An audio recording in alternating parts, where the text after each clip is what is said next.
আজ আমরা বিশেষভাবে সৌভাগ্যবান এবং সম্মানিত যে বাংলাদেশের তিনবারের নির্বাচিত প্রধানমন্ত্রী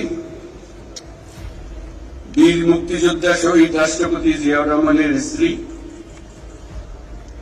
বেগম খালেদা জিয়া আজ এখানে আমাদের মধ্যে উপস্থিত আছেন।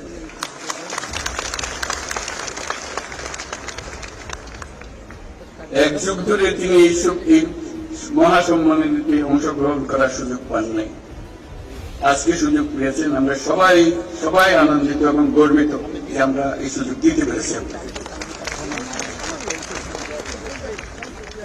শারীরিক অসুস্থতা সত্ত্বেও এই বিশেষ দিবসে সবার সঙ্গে শরীর খাওয়ার জন্য আপনাকে আবারও ধন্যবাদ। আমরা তার আশু রোগমুক্তি কামনা করছি এবং এই অনুষ্ঠান